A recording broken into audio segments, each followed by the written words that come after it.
Good morning. This is Randy's Corner, and I'm your host, Randy Clark, and this is our special Halloween edition. So we have a couple of special houses we got this morning. It's also Sylacauga Beautification Council's Halloween special. And the first house coming up, this is Miss Penny Swearinger, and they have a great house. Look at this. This is just beautiful. They're going to have a blast out there tonight. The kids are coming. And this is our next house up. This is Miss Tina Brown. This is over in Taylor Estates, and they're waiting on you to come and do a little trick-or-treating tonight. So isn't these houses beautiful? This is our Halloween edition from the Sylacauga Beautification Council. Okay, up next, it's pickleball tonight out here at the Sylacauga tennis courts, and we're going to be doing the Monster Mash. So if you're not trick-or-treating, come on out to the pickleball courts tonight here at the Sylacauga tennis courts. And Chris and I thought it, since we had this cold snap this morning, and we did an interview with Chief Nate Osgood about a month ago on fire prevention and heater safety, and remember, we're falling back this coming weekend, so don't forget to change those batteries in your smoke detectors. And here's Chief Osgood with this little interview. We'll see you next week. Before a cold snap came this past weekend, it's time to talk fire safety. And I know no one better qualified than Sylacauga Fire Chief Nate Osgood. Good morning, Chief. Good morning. How are you, sir? I'm good. How about you? It's great to be here. Not only is it National Fire Prevention Week, it's also statewide Red Alert Burn Ban. Can we touch on that for a moment? Yeah, absolutely. They issued a fire alert because of the dry conditions that we've been having. You know, generally speaking, October is one of our drier months of the year. So I don't see that lifting anytime soon until we get a considerable amount of rain. Right. So basically, in addition to the ADEM air quality burn ban that's in effect through October 31st anyway, right, now we've got an actual fire condition issue to worry about. So we're at a spot now where there really doesn't need to be any outside burning unless you're actually certified to do so and go through the Forestry Commission to get a burn ban, all that kind of stuff. Right, burn right. permit. And it's very important.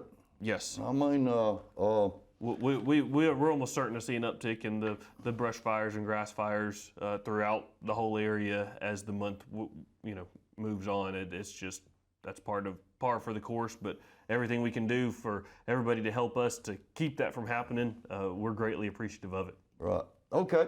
Now, so you got your props today, but we're going to dive into that in a few minutes. But first of all, could you tell the viewers how important it is to clean up your heaters and chimneys and wood burning heaters and?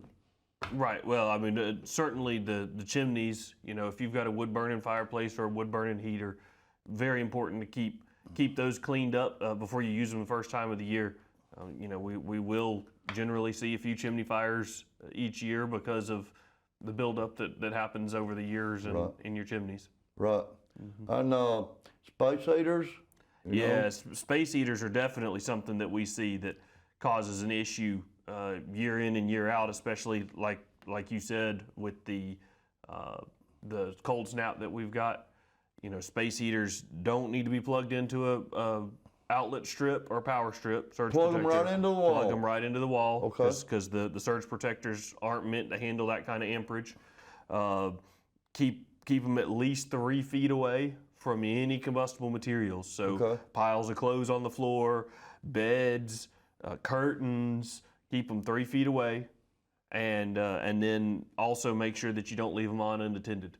You know, use them to heat up the space. We don't want people to be cold, so we're not saying don't use space heaters. Right. It's just there's a way to use them responsibly and not. So, you know, if you're in the space, turn them on, heat them up. I mean, I've got a couple around my house that we use, and then when you're done with them or you leave the area, you know, cut them off so they're not running. That's right. Don't leave them on and go to work. That's right. Exactly. Okay. Now, one thing I think people kind of maybe don't do this as much as they should. How about a safety plan for your house? Yeah, absolutely. As I would say, even more important if you've got kids in the home. We do exit drills or fire drills at school. Right. Well, it's why not do it at home? More likely that you're going to have a fire at home. Right. So there's nothing wrong with turning into something fun for the kids and go, all right, well, get in bed and pretend like you're asleep, and we're going to set the smoke detector off, and this is how we're going to get out. So you can do the very same thing at home that they do at schools to have a fire drill, essentially. Right. Now, since we're talking safety plans, let's talk about smoke detectors and fire extinguishers. Very important to check your smoke detectors this time of year. That's right. So smoke detectors are, without a doubt, they are the #1 life-saving tool that we have in the event of a fire. Right. The number of fire deaths in houses with working smoke detectors versus without working smoke detectors is astronomical. Okay. So the smoke detectors are the #1 tool to save your life in the event of a fire. Okay. We always remind people who have smoke detectors that have the 9-volt batteries in them, change the batteries when the time changes, and that's coming up the first weekend in November. Right. So we're just about a month away from that. Right. So check your batteries in your smoke detectors, even if they're not beeping, even if you don't think they're dead. If the power goes out, you still want your smoke detectors to work. Right. And the a 9-volt battery is a awfully cheap expense to pay to make sure your smoke detectors are working. Sure it is. Now today we actually have smoke detectors that have 10-year batteries in them. So the 9-volt batteries are becoming a thing of the past. Okay. As time moves on. So if you go to Walmart or Home Depot today, you can buy smoke detectors just like this that say 10-year worry-free. And they've got a date code on them, and in 10 years they start beeping to let you know they're end of life, and you throw them in the trash can and go spend $10 to buy a new one. Right. But you don't even have to worry about the 9-volt batteries in the new ones, but ones that are up in current houses, a lot of them do still have those 9-volt But batteries. if you have an old smoke detector and it's working fine, you don't want to get a new one, you still need to change those 9-volt batteries. Absolutely. Right. Okay, let's talk for a minute on fire extinguishers. Yes, sir. Yeah. So, a lot of people don't think about having a fire extinguisher in their home, and that's okay. There's other ways that you can go about being safe with fires without, in your home without having fire extinguishers. Of course, businesses are required to have them. Right. But again, it's a pretty cheap safety measure that you can have to stick one under, the cabinet under the sink. And they're not that expensive at Walmart or Home Depot. You can go buy a little fire extinguisher to have there in the event that you have a stovetop fire or some other issue. Don't you? It as long as you can remember where it is and you don't bury it into the back where you can't get to it. Right. You can reach down there and grab it and kind of get a head start on it and hopefully snuff it out before we show up and it turns into something bigger. Right. Could you go into a little bit more detail and explain exactly what kind of fire extinguisher this is? Yeah, so this is what we just call an ABC extinguisher, which is your standard all-purpose fire extinguisher. It'll put out a grease fire on the stove, right? It'll put out flammable liquids, it'll put out paper, it'll put out wood, it'll just basically put out almost anything that you're going to encounter in day-to-day life. Right. Okay. Let's talk for just a minute, and I know this happens a lot. You probably deal with it a lot more than we hear about it. Grease fire on the stove. Yeah. And water. Yeah. They don't mix, right? That's right. So to back up just a minute from there, cooking fires are absolutely our #1 cause of fires that we generally encounter in our area, and that can come from unintended cooking. You put something on the stove, you forget about it, you go outside, start talking to your neighbor, and all of a sudden, next thing you know, there's smoke coming out of your door. Of course, you mentioned grease fires. If you're frying something and you put the oil on, you forget about it, it gets too hot, it can catch on fire. Right. Or you put something frozen in there that has a lot of high water content, causes it to boil over, hit the burner, and catch on fire. Right. And like you said, oil and water don't mix. So if you go splashing a bunch of water or throwing a bunch of water onto a grease fire, you're going to make it flash and you're going to make it bigger. Yeah. One of the things I always recommend is if you are frying something or cooking with a significant amount of oil, pull a cookie sheet out of your cabinet and set it on the counter off to the side. You're not going to use it unless something happens. But rather than putting water on it, just take the cookie sheet, put it over the pot, and turn the burner off. Right.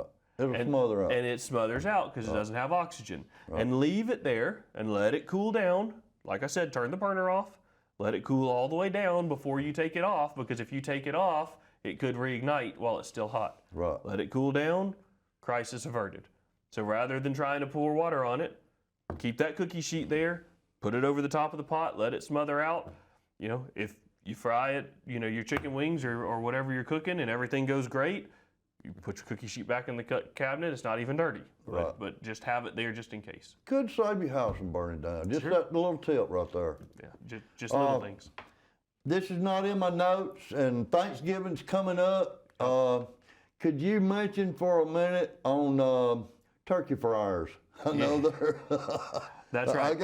Let me tell you, Chief, I got a brother-in-law, and we always fry a bunch of turkeys and a bunch of chickens, and it never fails. He wants to bring a frozen one to the party. So could you touch a minute on the turkey fryer before Thanksgiving gets here? That's right. So number one thing, don't do it on your back porch 2 feet away from the side and on the back of your house. Get it out away from things. Get away from the house. If something goes wrong, you're not going to burn your porch and your house down. Right. So that's where I'd start with that. Right. Now, like you mentioned, obviously you do not want to fry anything that's frozen because of that high water content. So thaw it out. Make sure it's take it out of the freezer 3 days ahead of time. Put it in the fridge. Let it completely thaw out. And then of course we all know you gotta be slow about it. Right. You gotta be slow. Right. Don't just drop it all in there all No, at once. you set it in there super slow. Gotta be slow about it and methodical about it. I mean, anybody who's had a good fried turkey loves fried turkey. Okay. I mean, there's nothing wrong with it. You just again got to do it safely. Okay. Let me fall back to the smoke detectors one time. Could you talk about the placement of smoke detectors in your house? Yep. So you want one in every bedroom. Okay. You want one outside of every sleeping area. So if you have a hallway that has 3 or 4 bedrooms coming off of it, one in the hallway outside is one outside of every sleeping area. Right. And then you want at least one on every level of your home. Okay. We don't recommend putting them in the kitchen. Right. Because you're going to set it off, with just a little bit of smoke or steam or something like that. But just outside the kitchen, right? Well, in the hallway or something. Again, really, it's the bedrooms and the sleeping areas is what we're really concerned about. Okay. Because these are designed to wake you up when you're asleep. Right. At the end of the day. And they will save lives. There's no doubt about it. Yeah. Okay. Now, I know this might sound like a silly question, but in what case should you not try to fight a fire? Well, I mean, anytime that it's large enough, hot enough, smoky enough that you can't either stand to be near it or the smoke is choking you down, those are immediate signs to get out of the house and call 911. Right. Even if you're gonna try to knock it back or keep it at bay until the fire department gets there, somebody's got to get us coming. That's right. So the main thing is 911 first, right? That's it. So somebody's got to call 911 and let us know there's a problem so that we can be coming.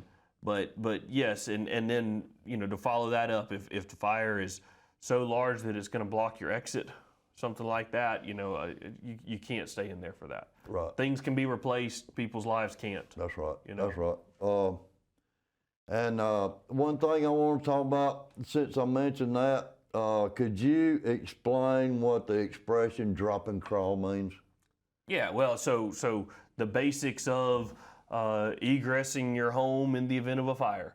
You're going to have the smoke, you're going to have the thermal layer, you're going to have the heat, and all that's going to be higher. And it's just like we teach kids, our catchphrase in the schools is get low and go. Right. So get down on your hands and knees, get under that thermal layer, get out. You know, you don't want to be breathing in that smoke. You don't want to be breathing in the heat. You want to be under that where the freshest, cleanest air is, and get yourself out as quickly as possible, whether that's a door, whether that's a window, whether that's whatever. Right. Chief, the reason I mention that, you hear so many on TV, you hear so many people talking about they died from smoking.